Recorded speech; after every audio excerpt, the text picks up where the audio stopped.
Hello everyone, welcome to Singh education planet. आज की video में हम स्टार्ट करेंगे एक new chapter that is organometallic chemistry. बाकी के जो चैप्टर चैनल पर चल रहे थे वो भी हम साथ साथ में कंटिन्यू करेंगे। बहुत डिमांड थी कि इस चैप्टर को कराया जाए चैनल पर, और आई नो कि हम काफ़ी देर के बाद वापस आए हैं, तो आई विल ट्राई नाउ कि हाँ मैं रेगुलर वे से वीडियोज़ अपलोड करता हूँ। सो स्टार्ट करते हैं इस चैप्टर के साथ। सो ऑर्गेनोमेटालिक केमिस्ट्री। अब ऑर्गेनो से हमें याद आता है ऑर्गेनिक केमिस्ट्री का, है ना, ऑर्गेनिक। और मेटालिक से हमें आता है मेटल का। ओके, तो ऑर्गेनिक कंपाउंड अगर मेटल के साथ जुड़ा हो तो उसकी केमिस्ट्री को क्या कहेंगे, अगर उसको पढ़ेंगे हम, तो that is organometallic chemistry. So the branch of science और the branch of inorganic chemistry that deals with the compounds having carbon and metal bond. So जिन कंपाउंड्स में कार्बन मेटल बॉन्ड होता है वो कंपाउंड्स को हम ऑर्गेनोमेटालिक कंपाउंड्स कहते हैं। अब बहुत सारे कंपाउंड्स ऑर्गेनोमेटालिक भी होंगे, बट लेकिन कुछ ऐसे कंपाउंड्स होते हैं जिनमें कि जो लगते हैं ऑर्गेनोमेटालिक हैं but they are not as such organometallic, means इनकी कुछ लिमिटेशंस भी होती हैं। सो एक लिमिटेशन तो हम देख लेते हैं कि जैसे हमारे पास समझो एक कंपाउंड है that is C3H7O4 and titanium, ये जो कंपाउंड है, और एक और कंपाउंड है हमारे पास C6H5 टाइटेनियम। अब इन दोनों को एज सच देख के तो हमें दोनों के लगेगा कि ये दोनों ऑर्गेनोमेटालिक कंपाउंड है। यहाँ पर भी मेटल है और कार्बन का कंपाउंड है, यहाँ पर भी मेटल है और कार्बन का कंपाउंड है। बट अगर हम इनके स्ट्रक्चर्स को अच्छे से ड्रॉ करें, है ना, तो हमें पता क्या लगता है कि जो टाइटेनियम है वो 4 यूनिट से जुड़ा है, बट लेकिन यहाँ पर टाइटेनियम का ऑक्सीजन के साथ बॉन्ड है, ना कि कार्बन के साथ। So that is why it is not organometallic compound, है ना। मेटल का कार्बन के साथ बॉन्ड होना चाहिए था, बट लेकिन मेटल का है ही नहीं, ठीक है। और दूसरी बात, यहाँ पर हम देखते हैं कि ये जो टाइटेनियम है it is joined with the benzene ring, और बेंजीन रिंग में ये कौन सा है, sp2 हाइब्रिड कार्बन, ये मैंने पढ़ाया है आपको। तो यहाँ पर हमें क्या पता लगता है that this is an organometallic compound, जहाँ पर कार्बन और मेटल का डायरेक्ट रिलेशन होता है, ठीक है ना। तो ऑर्गेनोमेटालिक कंपाउंड जो होते हैं, हमने एक चीज़ पढ़ी है कि फादर जो है ऑर्गेनोमेटालिक केमिस्ट्री के, जो फादर हैं दैट इज़ एडवर्ड फ्रैंकलिन।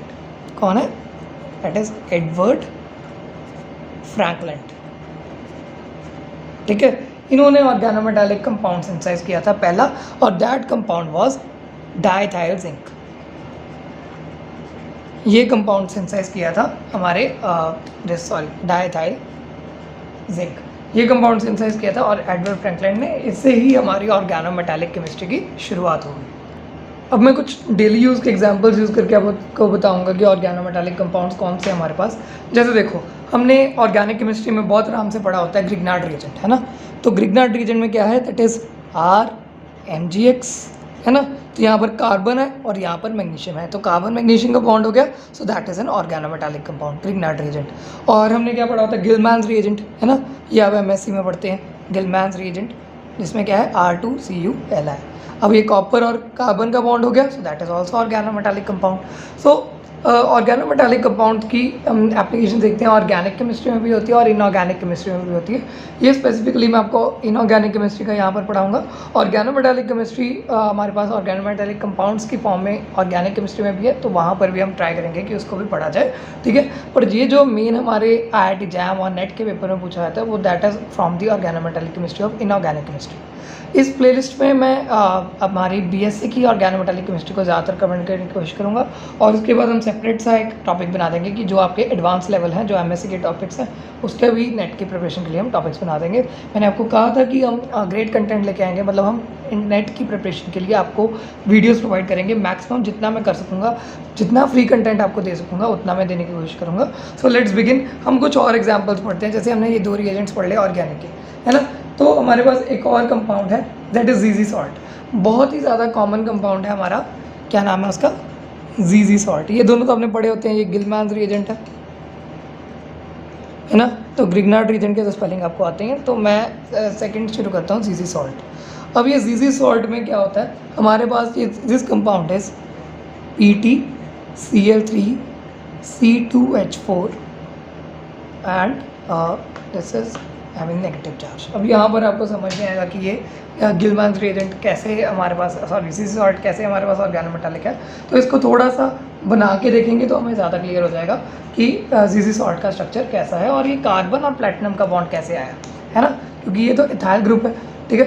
तो यहाँ पर देखेंगे इसका स्ट्रक्चर अगर मैं ड्रॉ करूँ तो it has a square planar structure, 4 ligands लगे एंड इसकी यहाँ पर हाइब्रिडेशन थी DsP2, ठीक है। sp3 होती तो हमारा टेट्राडल हो जाता, बट लेकिन ये DsP2 हाइब्रिडेशन है। सो प्लैटिनम, ये 4 क्लोरीन है हमारे पास, और एक हमारे पास जो है ये वाला ग्रुप है, ठीक है। और ये चौथा लिगेंड कुछ इस तरीके से लगा होता है। Ethyl group is attached like this, मतलब ये पाए के साथ लिंकेज है, it is a pi bond, ठीक है, इन बिटवीन दिस। तो ये पाई लिंकेज का मतलब क्या है, सिंपली आप देखिए यहाँ पर क्या हो रहा है, दोनों कार्बन अपना एक एक इलेक्ट्रॉन प्लैटिनम को दे रहे हैं, दोनों कार्बन का एक एक इलेक्ट्रॉन प्लैटिनम को दिया जा रहा है। सो ये क्या है, दोनों ही कार्बन जो है इसके साथ बॉन्डेड है, बट लेकिन बॉन्ड सिंगल है, इसलिए हमारे ऐसे हमने रिप्रेजेंट किया है। सो ये आगे थोड़ा सा बताऊंगा हैप्टिसिटी क्या होती है, उसमें आपको ज़्यादा अच्छे से क्लियर हो जाएगा, ठीक है। अब ये तो अगर ट्रांजिशन मेटल्स का, ये भी ट्रांजिशन मेटल का है, ये भी ट्रांजिशन मेटल का है। अब अगर हम हमारे इनर ट्रांजिशन एलिमेंट्स देखें, ठीक है, जैसे यूरेनियम है, हमने बहुत कॉमन पढ़ा है यूरेनियम, हर बार केमिस्ट्री में यूरेनियम का नाम देते हैं। तो यूरेनियम का हमारे पास एक कंपाउंड होता है यूरेनोसिन, ठीक है, इसके बारे में शायद आपने सुना होगा, जो अगर नहीं सुना तो देख लीजिए, यूरेनोसिन। और एक मेटल जो है आयरन का भी होता है एक फेरोसिन, तो मैं यहाँ पर दोनों आपको बना के दिखाऊंगा। पहले हम फेरोसिन कर लेते हैं। फेरोसिन में क्या होता है, हमारे पास इसका जनरल फॉर्मूला होता है फेरोसिन का, दैट इज़ Cp2Fe। अब ये Cp क्या है, साइक्लोपेंटाडाइनाइल, ठीक है। अब यहाँ पर हमने साइक्लोपेंटेन बनानी है, पहले सिंपली हम साइक्लोपेंटेन बना लेते हैं, ठीक है। साइक्लोपेंटाडाइनाइल मतलब डाइइन होगा, तो हमने ये दो यहाँ पर बॉन्ड्स बनाते हैं, और अगर ये दो बॉन्ड्स बनाते हैं तो हम देखते हैं कि ये दोनों बॉन्ड्स क्या है, आपस में कॉन्जुगेशन में आते हैं, और यहाँ पर हमारे पास एक बॉन्ड होता है। अगर मैं आपको अच्छे से बना के दिखाऊँ, यहाँ पर सेंटर में बनाते हैं, जस्ट वेट अ सेकेंड, देखिए, चलो मैं यहाँ पर बनाता हूँ। जैसे हमारे पास फेरोसिन में बॉन्डिंग कैसे होती है, ये जैसे इसका एक पाई बॉन्ड है, इसका एक पाई बॉन्ड है। अब कॉन्जुगेशन तो ऐसे आई नहीं, आपको पता है कि ऑल्टरनेट डबल सिंगल बॉन्ड चाहिए होते हैं कॉन्जुगेशन के लिए, ठीक है। तो यहाँ पर समझ लो हमारा आयरन है, आयरन इस कार्बन के साथ अटैच्ड है। अब बताइए कि कौन सा इलेक्ट्रोनेगेटिव है।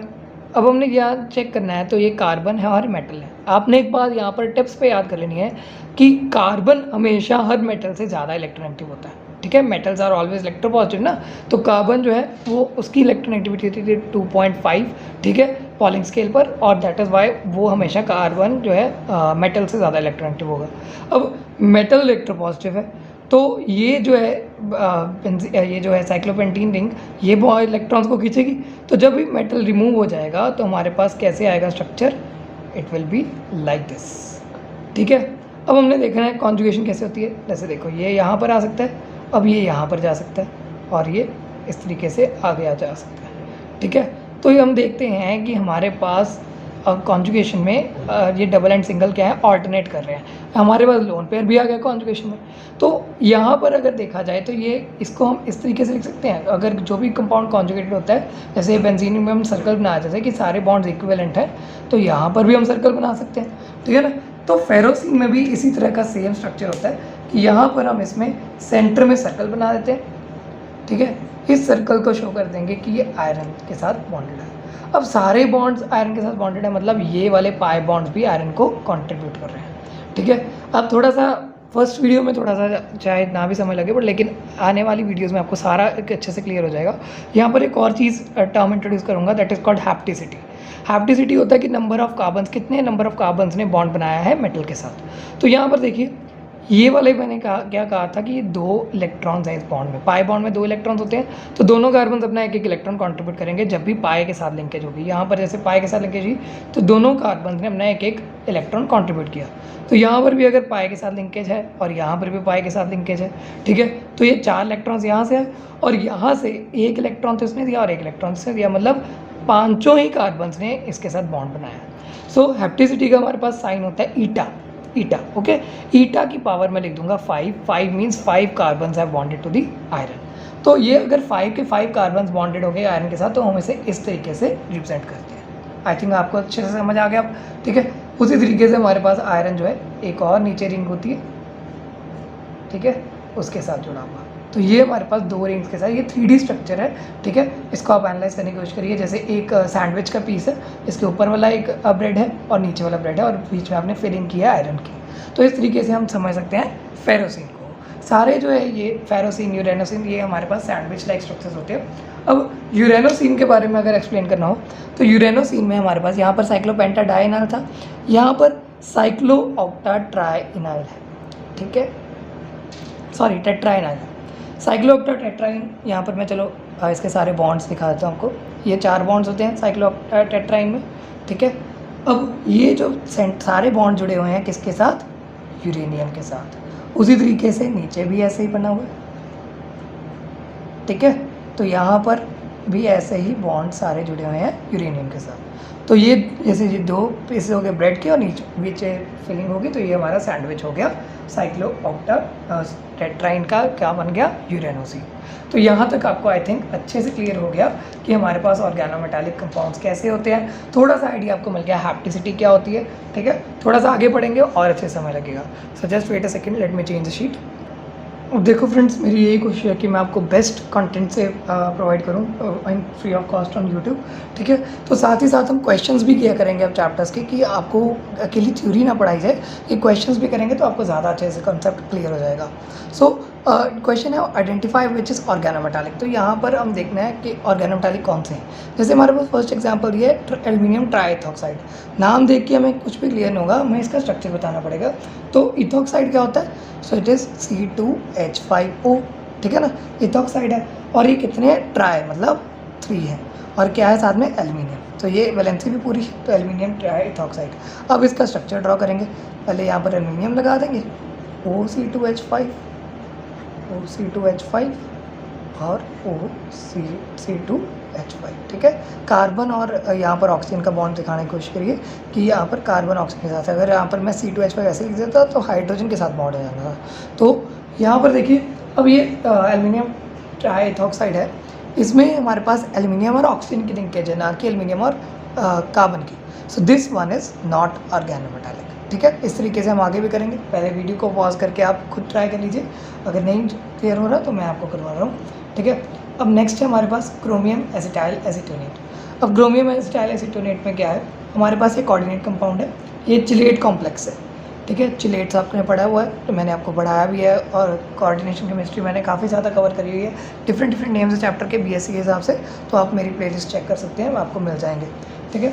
अब यहाँ पर जैसे ये देखिए, एसिटाइल ग्रुप कौन सा होता है? CH3CHO, ठीक है, ये एसिटिक एसिड होता है। तो यहाँ पर एसिटाइल एसीटोनेट का फॉर्मूला जो होगा that will B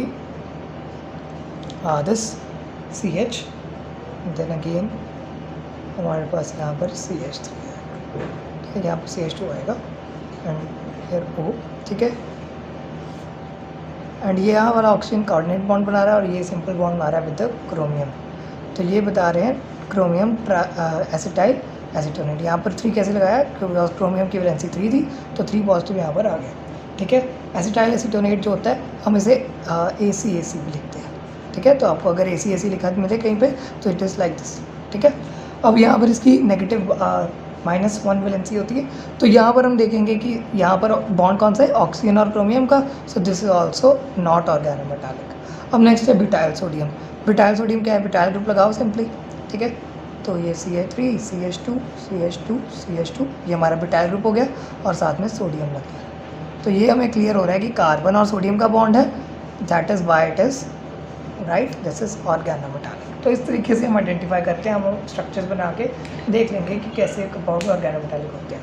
so organometallic chemistry deals with the compounds in which organic group is attached to carbon, organic group attached to a carbon atom is an atom to an atom which is less electronegative than carbon।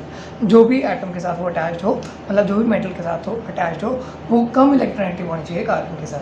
तो यहाँ पर देखो, यहाँ पर इसे अगर metal भी मानना हो तो ऊपर, लेकिन ये तो कार्बन से ज़्यादा इलेक्ट्रोनेगेटिव है, तो यहाँ पर इसे हम ऑर्गेनोमेटालिक नहीं कंसिडर करेंगे, ठीक है।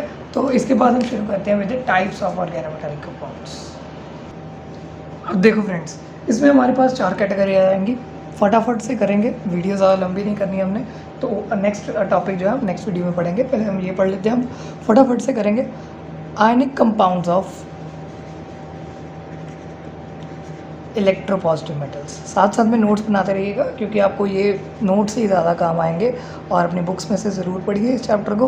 कुछ एक्स्ट्रा है तो आप मुझे कमेंट सेक्शन में पूछ सकते हैं, ठीक है। And ionic compounds of electropositive metals, यहाँ पर कौन से कंपाउंड्स आएंगे, जैसे देखो ऑर्गेनोमेटालिक, ये OMC मतलब ऑर्गेनोमेटालिक कंपाउंड्स, तो आप ये ध्यान रखिएगा, OMC का मतलब ऑर्गेनोमेटालिक कंपाउंड होगा, ठीक है। आयनिक कंपाउंड ऑफ इलेक्ट्रोपॉजिटिव मेटल्स, जैसे हमारे पास जो भी ग्रुप हैं एल्कली मेटल्स और अल्कलाइन अर्थ मेटल्स, मतलब ग्रुप 1 एंड ग्रुप 2, इन दोनों ग्रुप्स के हमारे पास जो मेटल्स होंगे, अगर वो एक हाइड्रोकार्बन के साथ अटैच्ड है और वो हाइड्रोकार्बन जो है वो इलेक्ट्रोनेगेटिव एलिमेंट की तरह, मतलब इलेक्ट्रोनेगेटिव हो या फिर उसके ऊपर नेगेटिव चार्ज आए, so that is the ionic compound of electropositive metal. इसका एक एग्जांपल सिंपल है हमारे पास, that is CPK। This CPK is cyclopentadienide potassium. So ये K पॉजिटिव है एंड यहाँ पर क्या लगा है C5H5 नेगेटिव। सो ये एक नेगेटिव चार्ज है और एक पॉजिटिव चार्ज है। अगर इसको मैं ड्रॉ करके बताऊँ आपको, तो ये K है, okay, it is attached to this ring. यहाँ पर जैसे मैं बॉन्ड्स लगाता था तो यहाँ पर ये आपको पता है कि डीलोकलाइज होंगे, so it is equivalent to, ठीक है। तो ये इस तरीके से अटैच्ड होगा। अब यहाँ पर देखिए ये 1 2 3 4 5 पाँचों कार्बन से अटैच्ड है, बिकॉज ये वाले भी कार्बन बॉन्ड बना रहे हैं। सो इसकी हैप्टिसिटी साथ साथ में प्रैक्टिस करवाएंगे। इसकी हैप्टिसिटी क्या है 5, तो आपको याद रखना है चीज़, ओके। अब एक और हम ले लेते हैं, that is triethyl sodium. Next is triphenyl sodium,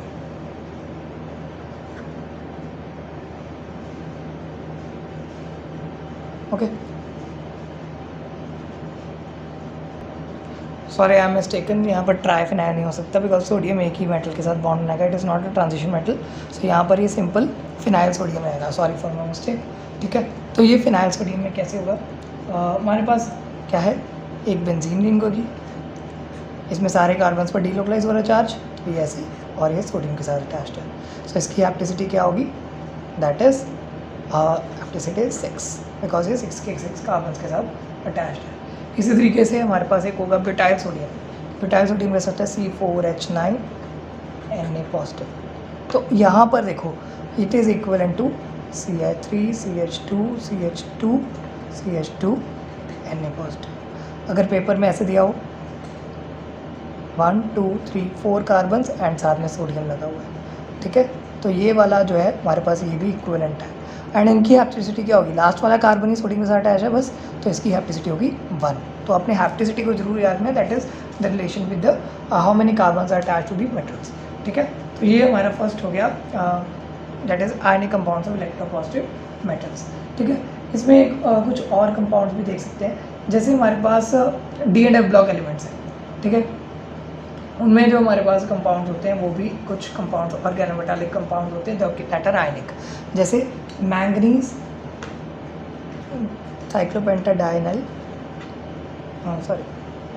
manganese, इस तरीके से, ठीक है। यहाँ पर क्या होता है, हमारा Mn पर हमारे पास होता है 2 पॉजिटिव चार्ज, एंड ये होता है C5H5 जो है दैट आर ट्वाइस, ठीक है।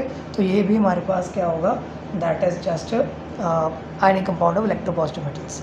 सिमिलरली हमारे पास F ब्लॉक में लैंथेनाइड मेटल है, ठीक है। लैंथेनाइड्स का कोई भी मेटल हो, ऐसे हम जनरली जैसे लैंथेनम है, जैसे एग्जांपल्स हैं, जैसे लैंथेनम और से लेकर हमारे पास ल्यूटेटियम तक जो भी सारे एलिमेंट्स हैं 14 एलिमेंट्स, ठीक है, उनको हम जनरली Ln से रिप्रेजेंट कर रहे हैं लैंथेनाइड्स। एंड लैंथेनाइड्स का 3 पॉजिटिव चार्ज वाले, बिकॉज लैंथेनाइड्स में 3 पॉजिटिव सबसे ज़्यादा कॉमन ऑक्सीजन स्टेट होती है। तो ये जब बॉन्डेड है हमारे पास 3 साइक्लोपेंटाडाइनाइल लिगेंड्स के साथ, so that is also ionic compound. And ये ऑर्गेनोमेटालिक कंपाउंड होते हैं, इनके बारे में एक और बताऊंगा कि ये जो है बिल्कुल भी स्टेबल नहीं होते हैं, ये बहुत जल्दी हाइड्रोलाइज कर जाते हैं वाटर में, तो उसके साथ हाइड्रोकार्बन बन जाते हैं और हाइड्रोक्साइड बन जाता है, ठीक है। तो जैसे मैं एग्जांपल ले रहा हूँ, ये वाला कंपाउंड ब्यूटाइल सोडियम, जब ये वाटर में रिएक्ट करता है तो ये सिंपली हमारा हाइड्रोकार्बन बना देगा और ये हाइड्रोक्साइड बना देगा। तो इस तरीके से आपको पता लग जाएगा कि ये बहुत ज़्यादा अनस्टेबल कंपाउंड्स हैं, ठीक है। एंड जितना ज़्यादा एनायन स्टेबल होगा उस हिसाब से इनकी रिएक्टिविटी होती है। जो अगर एनायन ज़्यादा स्टेबल है तो इनकी रिएक्टिविटी उस हिसाब से कम ज़्यादा हो सकती है, ठीक है। तो अब नेक्स्ट कैटेगरी पढ़ते हैं, that is covalent organometallic compound. Just wait a second. ये एक सिंपल कैटेगरी है हमारे पास ऑर्गेनोमेटालिक कंपाउंड की। तो इसमें देखा जाए तो हमारे पास जो कॉमन हमारे पास ऑर्गेनोमेटालिक कंपाउंड बनते हैं इसमें, that are formed by zinc, cadmium, mercury, ठीक है। और कुछ रिप्रेजेंटेटिव एलिमेंट्स के साथ बनते हैं। रिप्रेजेंटेटिव मीन्स हमारे पास जो ग्रुप होते हैं, ग्रुप 3, 4 एंड 5 के, ठीक है। ये जो कंपाउंड्स बनाएंगे हमारे पास दैट आर और कोवलेंट ऑर्गेनोमेटालिक कंपाउंड। अब ये ग्रुप 3, 4, 5 हमारे पास जो है ये वाले नहीं है, these are not these groups. ये 13, 14, 15 ग्रुप, ठीक है, जो पी ब्लॉक के एलिमेंट्स हमारे पास बनाएंगे। सो इसके एग्जांपल्स हम सिंपली रख सकते हैं, जैसे बायफिनाइल डायफिनाइल जिंक, ठीक है। उसी तरीके से dimethyl cadmium, similarly dimethyl mercury, फिर सिलेन, ट्राइमिथाइल सिलेन, फिर ट्राइमिथाइल एल्युमिनियम, ठीक है। इस तरीके से हमारे पास जो है कोवलेंट ऑर्गेनोमेटालिक कंपाउंड्स होते हैं। इनमें हमारे पास जो मेटल और कार्बन का बॉन्ड है that is due to mutual sharing of the electrons. So इस तरीके से हमारे पास कोवलेंट ऑर्गेनिक कंपाउंड होते हैं। और नेक्स्ट हमने पढ़ने हैं इलेक्ट्रॉन डेफिशिएंट ऑर्गेनोमेटालिक कंपाउंड्स।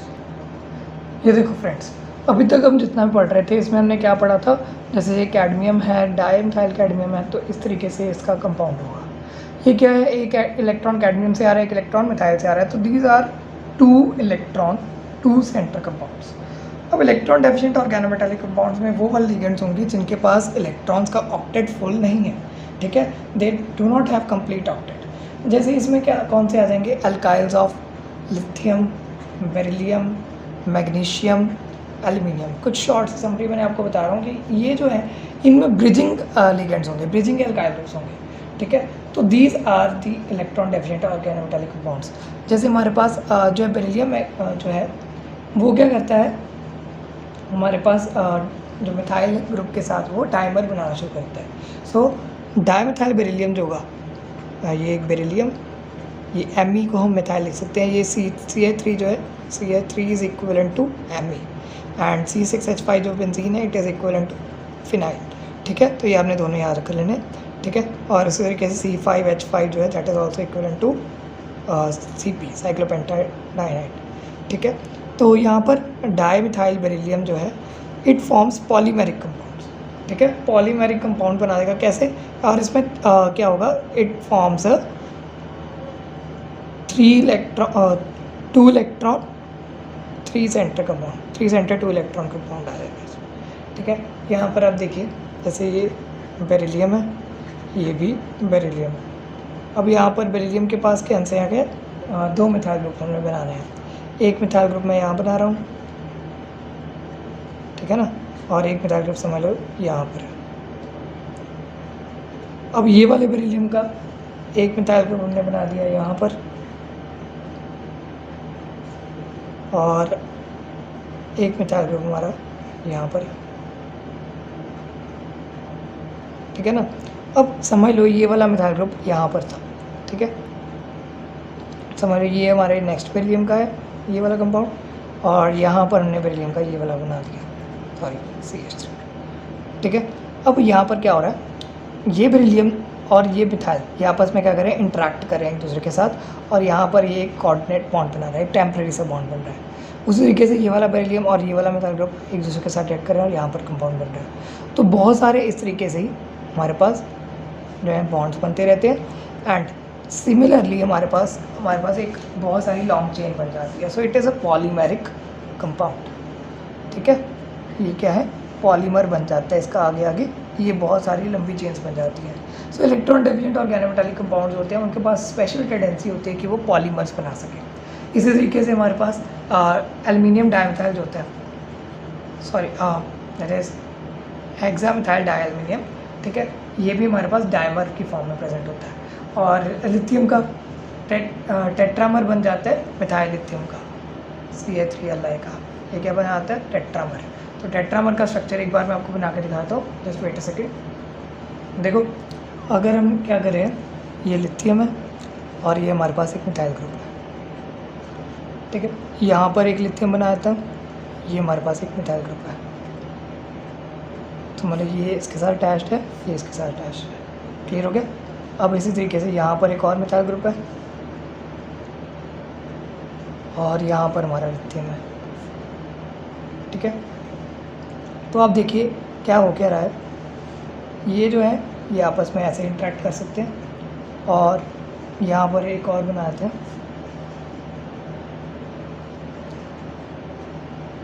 ठीक है। ये वाला जो ऊपर वाला लिथियम है ये नीचे वाले मिथाइल के साथ रिएक्ट कर सकता है, सो ये ऐसे रिएक्ट कर रहा है। ये वाला जो लिथियम है ये ऊपर वाले मिथाइल के साथ इस तरीके से रिएक्ट कर रहा है। अब ये वाला लिथियम जो है ये इधर वाले मिथाइल के साथ रिएक्ट कर सकता है और ये वाला भी इसके साथ। इनकी तो मैंने बॉन्डिंग आपको शो कर ही दी है। तो हमने क्या देखा, ये एक क्या बन रहा है, एक बॉक्स बन रहा है। यहाँ से भी एक ये लिथियम पीछे वाले मिथाइल के साथ रिएक्ट करेगा एंड ये वाला पीछे वाले, तो ये क्या बन गया, एक पूरा बॉक्स बन गया, ओके।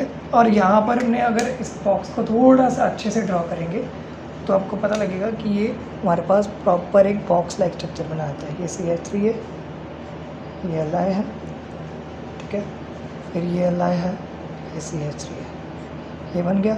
अब इसके पीछे ये Li है, CH3, ये आपस में रिएक्ट कर गए, ये Li है और यहाँ पर एक CH3 है। तो ये हमारे पास पूरा बॉक्स लाइक स्ट्रक्चर बन जाता है, square shape structure. So it is a tetramer of methyl lithium. So यहाँ पर ये कंपाउंड्स में हमने पढ़ लिया कि हमारे पास इलेक्ट्रॉन डेफिशिएंट जो ऑर्गेनोमेटालिक कंपाउंड्स होंगे वो हमेशा क्या करेंगे, हमारे पास पॉलीमराइज करेंगे, ठीक है। तो लास्ट हमारे पास आते हैं ट्रांजिशन मेटल ऑर्गेनोमेटालिक कंपाउंड्स। इसके बारे में थोड़ा सा ओवरव्यू लेंगे, बाकी हम नेक्स्ट वीडियो में कवर करेंगे। सो लास्ट क्या बता रहा हूँ, that is transition metal organometallic compounds, okay. अब इसमें हमारे पास कंपाउंड्स होते हैं, ये ट्रांजिशन मेटल्स के साथ बॉन्डेड होते हैं, बट लेकिन ये अनसैचुरेटेड ऑर्गेनिक कंपाउंड्स होते हैं। क्या होते हैं, अनसैचुरेटेड ऑर्गेनिक कंपाउंड्स, ठीक है। इसकी कुछ हमारे पास बहुत सारी कैटेगरीज आ सकती है, बहुत सारे एग्जांपल्स आ सकते हैं। बस आप याद रखिए कि यहाँ पर क्या हो रहा है, मेन थिंग इज कि जो हमारे पास इंट्रैक्शन होगी वो किसकी होगी, पाई ऑर्बिटल की इंट्रैक्शन होगी विद द डी ऑर्बिटल, जैसे अगर ट्रांजिशन का है, या फिर उसका ट्रांजिशन का ही पी ऑर्बिटल के साथ इसकी इंट्रैक्शन होगी। तो इसके कुछ एग्जांपल्स मैं यहाँ पर लिख के देता हूँ। अब देखिए जैसे हमारे पास एक इथाइल ग्रुप है, सॉरी इथीन है, ठीक है। अगर ये इसी मेटल के साथ, समझ लीजिए ट्रांजिशन मेटल है, इसके साथ ये बॉन्ड बनाना चाहे तो इस तरीके से बॉन्ड बना सकते हैं। हमने स्टार्टिंग में भी देखा था प्लैटिनम के साथ बॉन्ड बनाती है। सो ये क्या हो गया, जैसे 2 इलेक्ट्रॉन डोनर कंपाउंड, ये 2 इलेक्ट्रॉन डोनर है। अगर हमारे पास समझ लो ये है, ये क्या है, प्रोपीन। प्रोपीन में क्या होता है, ये वाले कार्बन के साथ समझ लो ये बॉन्ड बना रही है प्रोपीन, पर लेकिन ये वाला जो हमारे पास कंपाउंड है, यहाँ पर ये वाला पाई बॉन्ड भी इसके साथ ऐड कर रहा है। तो it is equivalent to this structure, कि मतलब ये कार्बन के साथ भी बॉन्ड बना रहा है और ये वाले दोनों कार्बन के साथ, मतलब तीनों कार्बन के साथ बॉन्ड बना रहा है। सो ये इस तरीके से हम इसे रिप्रेजेंट करते हैं। सो it is 3 electron donor. Clear हो रहा है ना कि 3 इलेक्ट्रॉन डोनर कैसे है। और मतलब आपने याद रखना कि इसकी हैप्टिसिटी क्या है।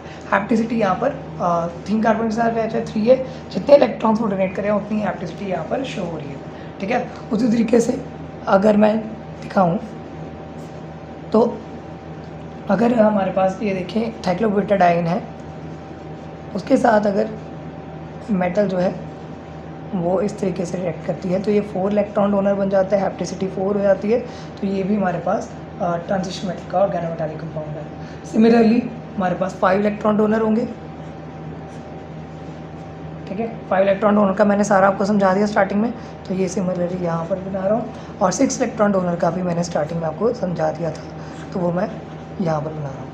तो ये हैप्टिसिटी सबकी जैसे 2 हैप्टिसिटी है, 3 हैप्टिसिटी है, 4 एंड 5 एंड 6, ठीक है। तो ये आपने हैप्टिसिटीज़ को भी याद रखना है। और जीजी सॉल्ट मैंने आपको बता दिया था, और हमारे पास यूरेनोसिन, फेरोसिन, ये सारे स्ट्रक्चर्स मैंने आपको एक्सप्लेन कर दिए। So these are the transition metal organometallic compounds. अब मैं आपको सिंपली इसकी एक समरी देता हूँ कि हमारे पास जो मेन ग्रुप एलिमेंट्स होते हैं वो क्या बनाते हैं, मेटल और कार्बन का सिग्मा कोवलेंट बॉन्ड बनाते हैं, ठीक है। बट लेकिन अल्कली और अल्कलाइन अर्थ मेटल जो है वो आयनिक कंपाउंड बनाते हैं। तो ये बात याद रखनी है आपने। इलेक्ट्रॉन डेफिशिएंट कंपाउंड जो होते हैं वो लिथियम, बेरिलियम, एल्यूमिनियम के साथ बनते हैं। और ट्रांजिशन मेटल्स होते हैं वो normal covalent sigma metal carbon bond भी बना सकते हैं और पाई कॉम्प्लेक्सेस बना सकते हैं, जिसमें कि डेटिव बॉन्ड आएगा। डेटिव बॉन्ड कैसे, जैसे ये कोऑर्डिनेट बॉन्ड बन रहा है, ठीक है। सारे एलिमेंट जो है कॉन्ट्रीब्यूट कर रहे हैं कार्बन। सो इसी तरीके से ये हमारा हो गया फर्स्ट पार्ट हमारे चैप्टर का ऑर्गेनोमेटालिक कंपाउंड्स। आई होप आपको समझ आया हो, थोड़ा बहुत इंटरेस्टिंग लगा हो। अगर कुछ भी नहीं समझ आया तो आप मुझे बता सकते हैं। नेक्स्ट वाली वीडियो में मैं आपको वो वाली प्रॉब्लम्स अच्छे से क्लियर करने की कोशिश करूँगा, ठीक है। आपको ये चैप्टर 2-4 वीडियोज़ के बाद बहुत ईजी लगना शुरू हो जाएगा, तो कोई भी वीडियो मिस मत कीजिएगा। मैंने बहुत बार देखा है जो व्यूअर्स होते हैं पहली 2-4 वीडियोज़ में बहुत व्यूज़ आते हैं, बाद वाली वीडियोज़ में व्यूज़ नहीं आते। बेटा अगर आप स्टार्टिंग से ही हमारे पास चैप्टर से जुड़े रहोगे अच्छे से, तो ही आपको चैप्टर समझ में आएगा। बीच में से कोई भी वीडियो उठाने पर चैप्टर अच्छे समझ नहीं आएगा। तो kindly watch all the videos of the chapter. I am making playlist for you, ठीक है। हम भी आपके लिए एफर्ट्स कर रहे हैं, बट लेकिन आपको अच्छे से पढ़ना होगा, तभी हमारी मेहनत सफल होगी। So thanks for watching the video. Do subscribe to my channel for more videos and stay tuned with the channel. Thank you so much.